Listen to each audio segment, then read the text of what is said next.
The New York Giants are the big winners of night one of the NFL draft, not just because of what they got right, but because of what another team got wrong. That and more on today's edition of Locked On NFL. The new Locked On NFL. The madman Tyler Rowland is your double shot of NFL espresso with the Locked On local experts on every major story. Get ready, Rowland is revving up. The new Locked On NFL starts now. Locked On Podcast Network. Your team every day. Football fans, welcome in to the Locked On NFL podcast, bringing you a double dose of the NFL's biggest stories with help from our local experts that know your favorite teams like no one else. I am your host, the madman, Tyler Rowland, joined today by Locked On NFL expert, the mastermind, Ross Jackson. NFL draft night one has come and gone. We're going to talk big winners. We're going to talk big losers. I think the Cleveland Browns blew it, contrary to what everyone else is saying. Also, we'll talk about our best fits, and are Ross's Saints going to move up early to get one of the quarterbacks? So much to discuss. Before we get into it, do want to thank you for making Locked On NFL your first listen and for being an everydayer here with us at the Locked On Podcast Network, where it's your team every day. Today's episode is brought to you by LinkedIn Jobs. LinkedIn Jobs helps you find the qualified candidates you want to talk to faster. Post your job for free at linkedin.com/LockedOnNFL. Terms and conditions apply. Ross, the New York Giants steal the headlines of night one. They draft Abdul Carter, number 3 overall, and then they follow it up by trading back into the first round for Jaxson Dart at quarterback. A lot of people are thinking, Jaxson Dart, who's this? I thought it was going to be Shedeur Sanders. Well, we're going to kick it to our host of Locked On Ole Miss to explain to you exactly who Jaxson Dart is. Jaxson Dart is a sleeping giant in this year's NFL draft. What's up, everybody? Chris Gordy here from Locked On SEC, and Jaxson Dart is the guy that a lot of scouts seem to be sleeping on among the quarterbacks in this draft. Of course, Cam Ward and Shedeur Sanders get a lot of the attention, but you look at some scouts, they look at Jaxson Dart, and they have raved about his arm talent. A guy who finished third in all of college football last season in passing yards. He got better every year at Ole Miss. Played as a freshman at USC, transferred over to Oxford, where he was able to be molded by Lane Kiffin. 3,300 passing yards in 23, 4,200 passing yards last season, 72 career touchdown passes in 3 seasons at Ole Miss. But how about as much as they threw it? Just 5 interceptions in 23 and only 6 last season. He takes care of the football for as much as they throw it. And you got to love his running ability too. I mean, that is something that, is underrated in the NFL with quarterbacks. You got to be able to move over 1,500 career rushing yards with over a dozen rushing touchdowns as well. Jaxson Dart can move. And some concern about his ability to run a pro-style offense. I get it. Maintaining that poise in the pocket. And you look at Lane Kiffin's quarterbacks he's coached, guys like Matt Barkley and Matt Corral. A question if Dart will fold into a mold of those guys. But to me, if Dart goes to a team with an offensive coordinator that understands his strengths and weaknesses, there's a chance we could look back and say Jaxson Dart was perhaps the best quarterback in that 2025 NFL draft. For more on the SEC, subscribe to Locked On SEC wherever you get your podcasts. So listen, my point overall and why I think that the New York Giants are the big winners here isn't because I believe in Jaxson Dart. I'm actually not a big fan of Jaxson Dart, but that is irrelevant when it comes to the fact that you get Abdul Carter, who is my number 1 player in the draft, at number 3, and then you have your cake and you eat it too by getting that quarterback of the future who maybe Jaxson Dart is, maybe he isn't. But right now, if you're the New York Giants, you have to believe that he is. So just the concept of, I'm going to get the top edge rusher, which is the second most important position in the sport, and I'm going to get my quarterback of the future. Just the concept of that, that's beautiful. And here's the real point, though, Ross, for me, is like I said, it's not just what the Giants got right, which is what I just said, but what another team got wrong. The Giants moved back up into the first round for pick number 99 and a third-round pick next year. That is dirt cheap to move up from 34 to 25 and get your quarterback of the future. That is nothing. And compare that to one of the big losers who we'll talk about in a moment, the Atlanta Falcons. They moved up from 46 to 26, so 20 spots, not the 10, but they gave up a first-round pick next year to do that and pick 101. Like, It's just crazy to me. So if that was the price that the Falcons paid, the fact that the Giants didn't have to pay that and got Carter and their quarterback in the future, massive win, big win for the Big Apple.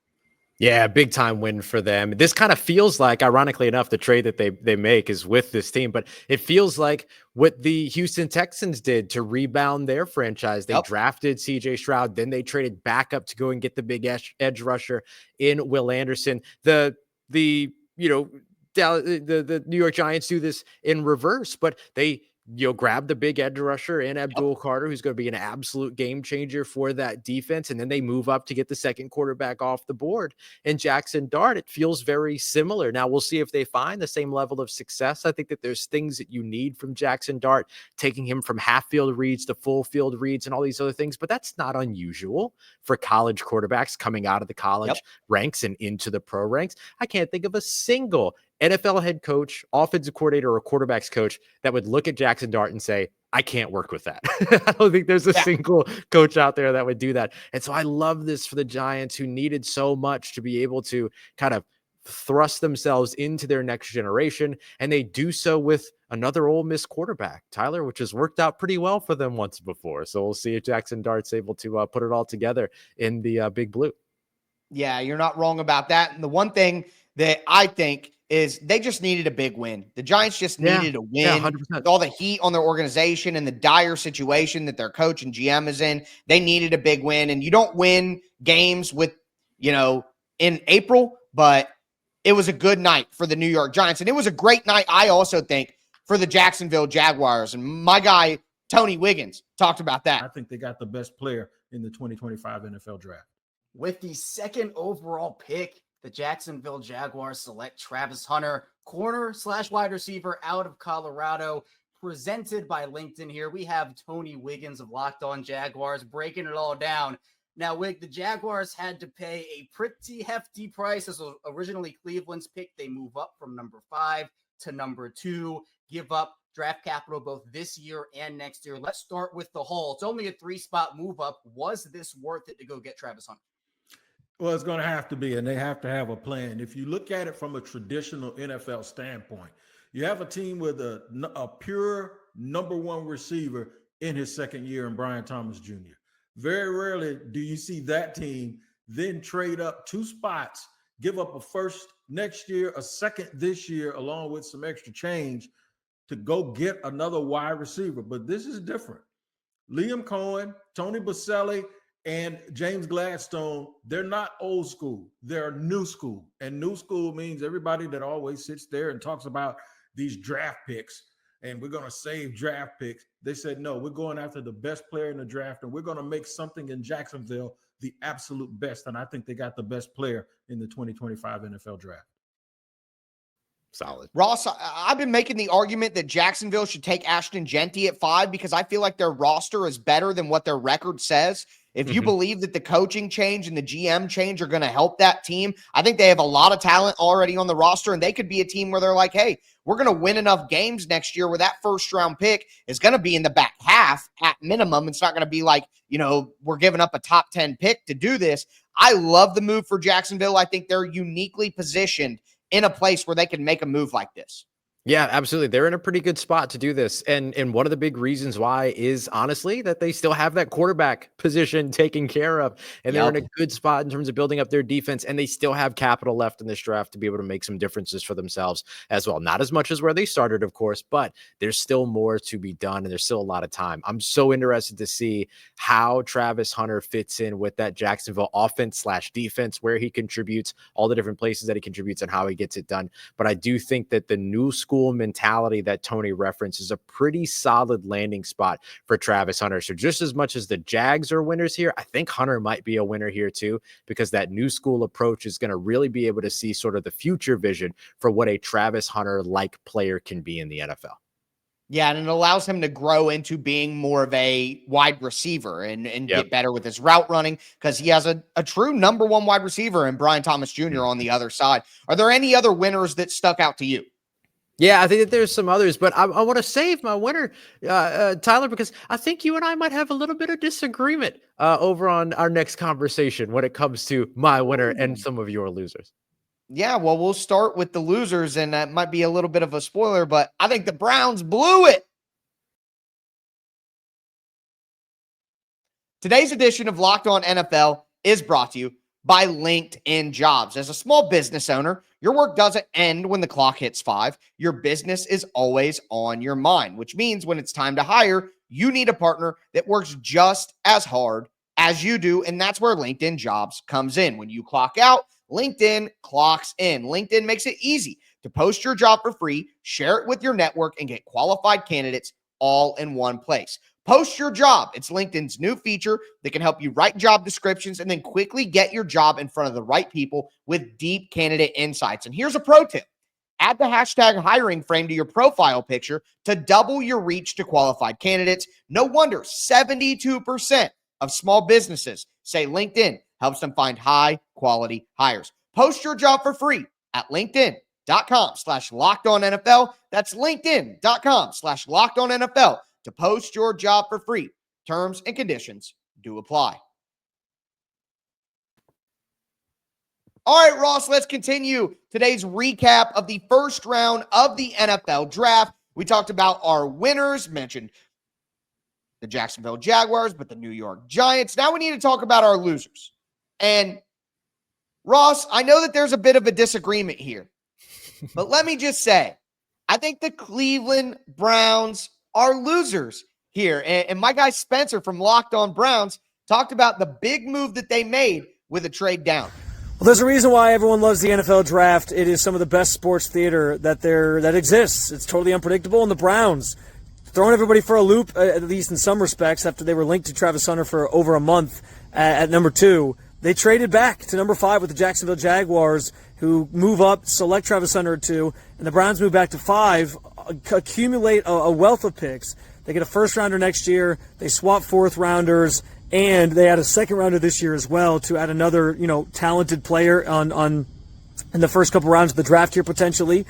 And they stay put, and they take Mason Graham, who is this physical, space-eating, attacking defensive lineman out of Michigan, who absolutely dominated the last couple of years as a starter there en route to a national championship in 2023. And some of his best tape is that Ohio State game, which I'm sure many Cleveland fans and people in Ohio are familiar with, how he just wrecked the game plan that Ohio State had, a juggernaut Ohio State team at that, and just, again, displayed the type of prowess that he brings to the NFL. He'll get a chance to play alongside Myles Garrett.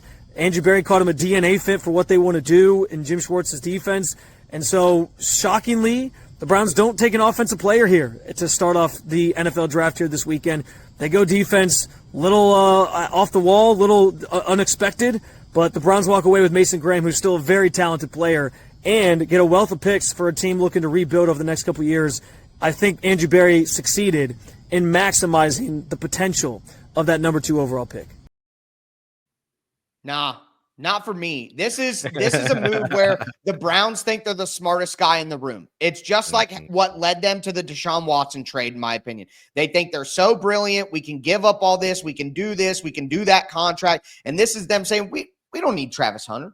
No, we're going to trade back. We're going to get a first-round pick next year. I don't think the Browns go quarterback to start day 2 of the NFL draft. That's my prediction. I don't think they do. I think in their mind, they're saying, oh, we got a first-round pick next year. We got our first-round pick. We added a second-round pick this year, a fourth-round pick this year as well. We're going to get Arch Manning next year. That's what we're going to do. We're going to trade up next year. And banking on our guy Chris Carter from Locked On Steelers, banking on what you think might be the mystery box. Do I take what's in, or do we take the mystery box? Do we want the yacht?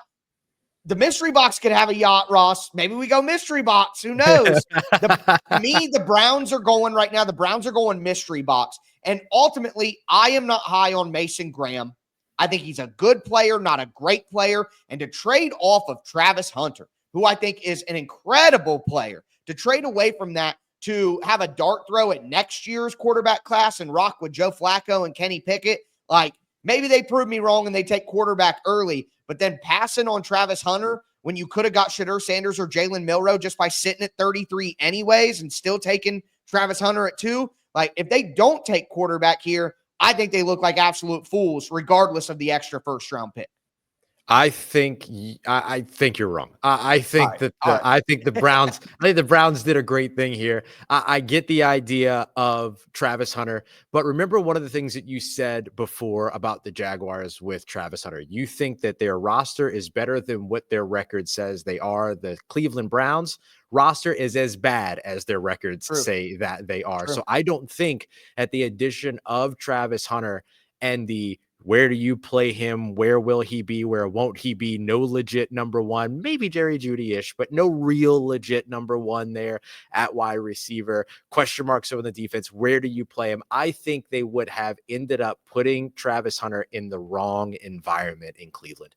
I think that Travis Hunter in Cleveland is a bust of a pick. Travis Hunter in Jacksonville is going to be a win of a selection. So that's the way that I look at this for the Cleveland Browns. The other reason why I think that there's an absolute win here for Cleveland in store is because I do think that they go quarterback with one of those 2 second-round selections.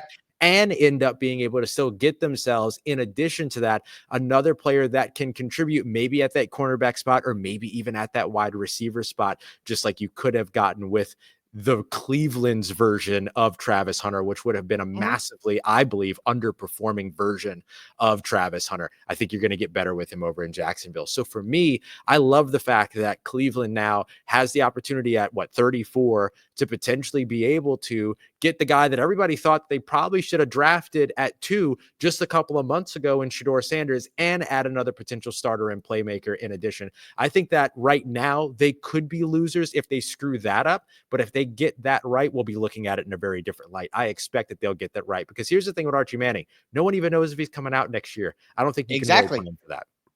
Well, that's part of my logic. If they're betting on, hey, now we have multiple first-round picks, like you're betting on something that may not even happen. And I think it's just a pipe dream. I think the Rams, honestly, bought into that pipe dream this year too with their trade back with the Atlanta Falcons, who are surprised by them. Who are my next big loser. It's the Atlanta Falcons. And Ross, I gave you a bad analogy before we jumped on here, but I would just say that the Falcons are a team that just cannot help themselves. Last year, they needed quarterback. They needed quarterback desperately. So they go out and they pay Kirk Cousins $180 million. And now they're cleaning up, that mess on aisle 8 right now. And then they take Michael Penix at number 8. And it's like, we got to have a quarterback. We got to have a quarterback. We got to have a quarterback. And they just grab.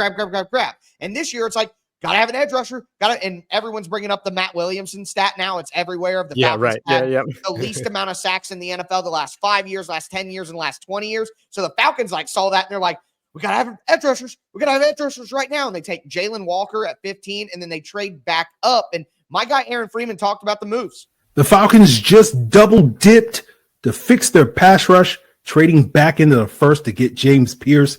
I'm Aaron Freeman with Locked On Falcons.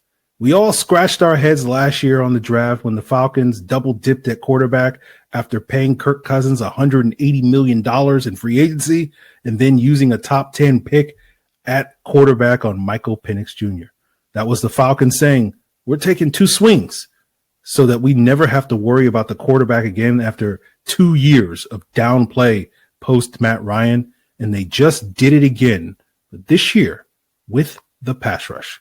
No one's scratching their head about this one because it hasn't been 2 years, but 20 years that the Falcons have been without a pass rush. After taking Jalen Walker at pick 15, the team traded back in the first round at pick 26 with the LA Rams, giving up next year's first to get Tennessee edge rusher James Pearce Jr., one of the most productive pass rushers in the SEC for the past 2 seasons.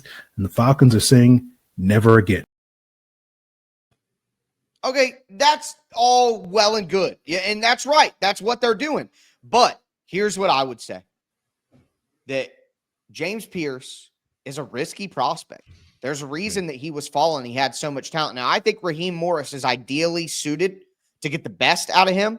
But now he's going to Atlanta. He's going to be close to home. Different. And, some guys, it's better if they get away from home and get out of there. I'm just saying, with Pierce's riskiness as a prospect added into giving up next year's first-round pick to come all the way up from 46. Again, we saw the Giants give up 2 third-round picks to move Right. up 10 spots, basically. You're giving up a first-round pick to move 20. Like, I don't see how you go from 2/3 to a first-round pick there. So I think they overpaid for the move up, and to overpay and take a super risky prospect, even at a spot of need, this is a great edge rusher class. They could have got a Sutton, not as good as James Pearce probably, but they could have got a great edge rusher, a really great edge rusher for day 2, where they picked. They could have moved up, 5 or 6 picks and given up way less than what they get. I just think this is an insane move from a team that continues to not understand where they're at as a franchise.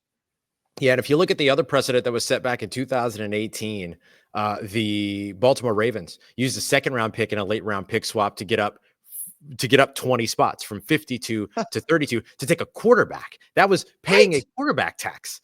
And they gave up a second round pick in a future year. Now, I know that there was also a pick swap late that was over 140 spots but who cares? They also had 118. They could have done a pick swap at 118 to 101, but I don't think that's worth a first round picks difference between those two late round pick swaps. I think I like the prospects if you can keep, James Pearce Jr. in a place where he's productive and focused and all those other things. But I just hate the price that they paid, and also kind of love the price that they paid because, there's nothing like the downfall of the Falcons. So I feel like this is 3 swings at an edge rusher because Lord knows you might need another one next year, and you gave up your first round pick where you would have been in prime position to get it. Yeah, it's absolutely strange. Ross, it just reminds me of people in your neighborhood. When you grow up poor, there are people in your neighborhood who they get a little bit of money. Next day, they got a brand new outfit, new chain, this and that, blah, blah, blah. And it's better to just have an ice cream cone, smile, and take that money and put it right back in your wallet. But with that being said, we need to talk about some great team prospect fits that we saw come together on Thursday night. And there's a lot of really good players still available on Ross's team, the New Orleans Saints. Might be looking to move up to get one of them. Today's episode is brought to you by FanDuel Sportsbook. Look, the NBA playoffs are here, and FanDuel is giving new customers an incredible way to get in on the action. Right now, when you join FanDuel and place your first $5 bet, you'll get $250 in bonus bets if your bet wins. Again, place your first $5 bet, and you're going to get $250 in bonus bets if your bet wins. I love FanDuel. It makes betting so easy, whether I'm picking my favorite team or diving into player props, whether it be three-pointers, steals, assists. FanDuel has so many ways to bet my favorite props. Plus, even after the game tips off, I can combine all of those live prop bets into a same-game parlay for a chance to win big. Don't miss out. Head to FanDuel.com and claim your $250 in bonus bets today. Once again, that's FanDuel.com. All right, Ross, let's cap off today's edition of Locked On NFL, recapping night 1 of the 2025 NFL Draft. Some trades, some fireworks. It was a fantastic night. We went over our winners, like the Giants and the Jags, went over some losers, and the Browns, which asterisk Ross doesn't agree to, but the Falcons as well. Now I want to talk about some good team fits, the players that are left. But I got to tell you, Ross, I got to start with one bad pick, in my opinion. If we're just, pointing out some random ones here. I wouldn't quite call them losers, but the Dallas Cowboys taking Tyler Booker at pick number 12. Let's just say it was the biggest reach based on the national consensus board. And folks, you could say the consensus is bad, but historically speaking, if you go that far away from consensus, probably not a great pick. And my guy Landon McCool from Locked On Cowboys talked about it. With the 12th pick in the 2025 draft, the Dallas Cowboys select Tyler Booker, guard, Alabama. And even though the positional value isn't great at 12 to select a guard only, you're getting probably the best player at that position in the entire NFL draft. Tyler Booker is a perfect fit for what the Cowboys are going to be doing moving forward with their more gap and man and power schemes. He's going to be able to move people off the ball. And in a division where you have to face the Eagles and the Giants and the Commanders, who all have very strong defensive interiors, you're going to have just another body, a third Tyler to help defend the front of that pocket to keep Dak Prescott clean. For more on this, make sure you check us out on the Locked On Cowboys podcast. And for more on your team, check out the other podcasts on the Locked On Podcast Network. Your team every day. Listen, I hate trying to hate, or I don't want to hate on another Tyler. See, my brain's malfunctioning. I don't even know how to talk about hating a Tyler. I can't do it. But I just thought this was a reach pick. Tyler Booker has some of the worst testing numbers that we've ever seen. And I just think the athletic profile is so concerning that picking him at 12 doesn't really make a lot of sense to me. I saw him more as a late first rounder to a second rounder. But if the Cowboys have conviction, then do you, Jerry? Yeah, that's the thing, right? You got to have that conviction. But look at all the decisions that the Dallas Cowboys have made this offseason. None of them have particularly made sense, I think it's safe to say, Tyler. So this is just kind of par for the course with where they are right now and the way that they're handling things. I get that the Dallas Cowboys are all about building inside the trenches. We see that with a lot of teams in today's NFL as the run game is, kind of coming back, if you will, to the league. But man, I worry a little bit about this fit, and I worry a little bit about his ability to transition to the NFL. We'll see which way things go. I think the biggest thing is going to be, can you overcome that athleticism because of the scheme that you're in? Maybe that man and gap scheme that they're going to run is going to be great for him. Like, I'd be concerned about him in a zone scheme, but maybe it's a good fit for him. We'll see. But they need to just put him in position to play bully ball and do what it is that he does best. But I agree with you. I think at 12, especially with some of the players that were still on the board, I mean, tight end Tyler Warren felt like a easy selection for them. Matthew Golden felt like something that Matthew Golden is the big one. Yep. Yeah, it's probably the one that was most penciled in for. Or Emeka Egbuka. I mean, Emeka Egbuka, right? Like, you're still looking for that complementary wide receiver. You're still looking for more of an offensive attack. All that was there for you. But they go with Tyler Booker, and we'll see which way it ends up working out for him. It's one of those picks, Tyler, to where it's like, it's easy for us to say like, this isn't great right now. And it's going to be really easy for us to say, this isn't great later on. But if it works, it becomes this like great, diamond in the rough. Oh, good thing they reached for him at 12 kind of a thing. But that's not typically the way you want to play inside of the top 15 of the NFL draft. Yeah, you don't want to do that with guard. I would say, though, if the Cowboys are saying, hey, our offense needs to get better, maybe keeping Dak Prescott healthy is the right way to make the offense be better. That's an argument to be made, but I just thought it was a bit of a reach. You mentioned some players who I want to talk about, just picks that stand out to me that I really like. Matthew Golden to the Green Bay Packers. Love the reaction of the Green Bay fans there, taking a wide receiver in the first round for the first time. And listen, Golden is my wide receiver 4, but with the off-field issues with Luther Burden, a guy we'll talk about in a second, I could understand if the team had Matthew Golden wide receiver 3 if Burden was off their board due to the the football character stuff. So if that's the case, I'm totally at pick 23 where the Packers were at. I'm fine with that. Emeka Egbuka. Listen, Chris Godwin is getting older. Mike Evans is getting older. You got to keep Baker Mayfield supported to get the best out of him. I love Egbuka as a guy who can take over for Chris Godwin right away and then be a stabilizer. So love those 2 picks at wide receiver.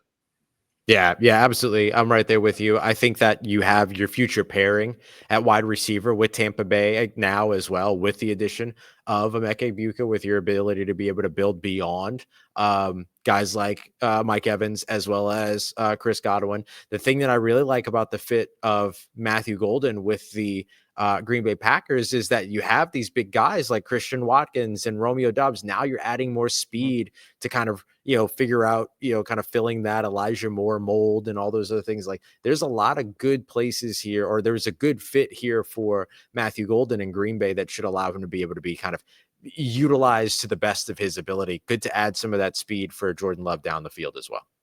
Yeah, 100%. And hey, Josh Jacobs got his wish. You wanted a number 1 wide receiver. Well, they took one in the first round just for you, buddy. That's all that it took. But some other things, I really love Donovan Jackson. Donovan Jackson to the Vikings. I'm higher on Donovan Jackson than consensus. Like, I would take Donovan Jackson over Tyler Booker. So that to me is just crazy. I would take Donovan Jackson over Gray Zebel, who went at 18 to the Seahawks. For schematic reasons, I get why Seahawks did that. I like that fit for them. But Donovan Jackson, to me, is the better player. And for the Vikings to just understand, we have to protect J.J. McCarthy. He's a young quarterback. 100%. He's going to make mistakes. He's not going to get through his progressions as fast as he will eventually. Like, you just have to keep him healthy, especially after the injury in year 1. So I love that fit there. Malachi Starks, safety to the Ravens. Now Kyle Hamilton. They moved Kyle Hamilton to free safety last year because they were so bad in the back end instead of having him roam the intermediate and top down areas, which he won rookie of the year, I believe it was, on defense the Yeah. year that his rookie season. But either way, he's been fantastic in that role. Now Malachi Starks can play in the back end, learn from Kyle Hamilton, and let Kyle Hamilton go back to doing what he does best, which will make Baltimore's defense even better. So those are the ones I like. Two that I really like. Maybe the least talked about first overall pick quarterback ever. All of a sudden, like the moment, we all saw it. Cam Ward to the Tennessee Titans. We knew that it was going to happen. The Tennessee Titans didn't fumble the bag. They had it all the way. Teams were calling and trying to trade with them. They were not tempted out of that. They did not make a bad decision. There was no paralysis by analysis. They went and did the right thing and took the one pro-ready quarterback in this year's NFL draft, in my opinion. And I think that that's something that deserves to be celebrated. It shook me that he was selected and then everybody started talking about Shedeur Sanders. And it's like, okay, I get it. The Sanders name, I understand, but Cam Ward is the first overall selection. I feel like it's the least talked about first overall quarterback ever in the NFL draft. So I love the fit there. I love the pick. I know you expected this all the way, Tyler, but I'm so glad that nothing got in the way. You know what I mean? Yeah. They didn't trip over their own shoestrings or anything like that. All I would say is, Ross, Titans fans are saying preach, because this is something that, even first overall pick, quarterback. Goodness. The only thing that the broadcasts are talking about are Shedeur Sanders or the trade about to happen with Travis Hunter. So it's just like the Titans fan, but boo-hoo. Ross, let's talk about your team now.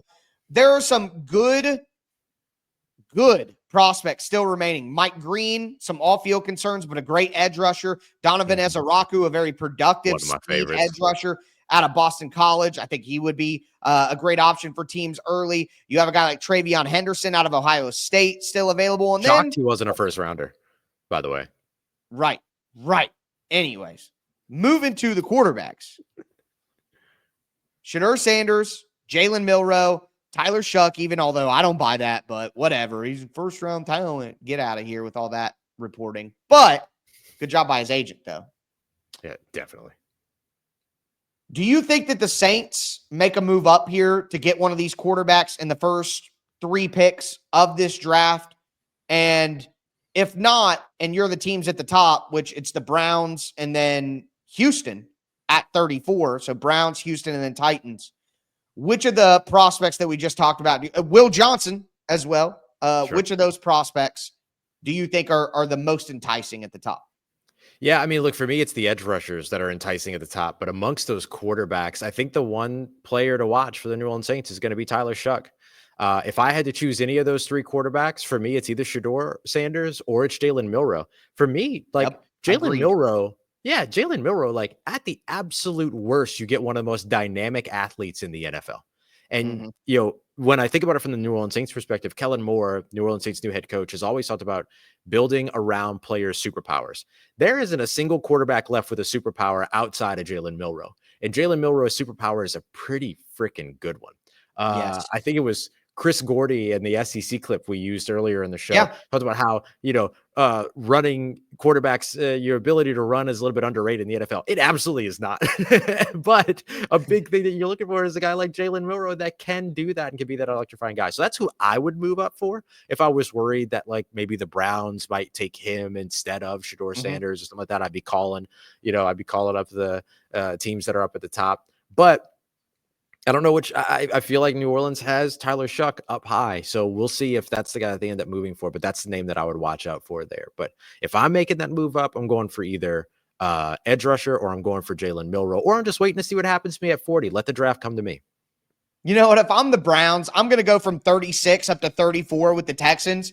I'm going to take quarterback of my choice at 33, and then I'm going to take Mike Green at 34 and say, 100%. I got maybe the second best edge rusher in the class. I got the best interior defensive lineman in the class, and I got the highest upside quarterback in the class, and I got a first-round pick next year. And then I'll come on here on our next show and say I was wrong and the Browns are big winners. But with that being said, that is our recap for round 1 of the NFL draft. Big weekend ahead, though. Make sure that you get subscribed, stay subscribed. Check out the afternoon edition of Locked On NFL with Tony Wiggins. Check out Locked On NFL Draft as well. And, of course, your favorite team's Locked On Pod. That is going to do it for us today, though. I am your host, the Madman, Tyler Rowland, for my co-host, the Mastermind, Ross Jackson. As I tell you every episode, thanks for tuning in and stay safe out there.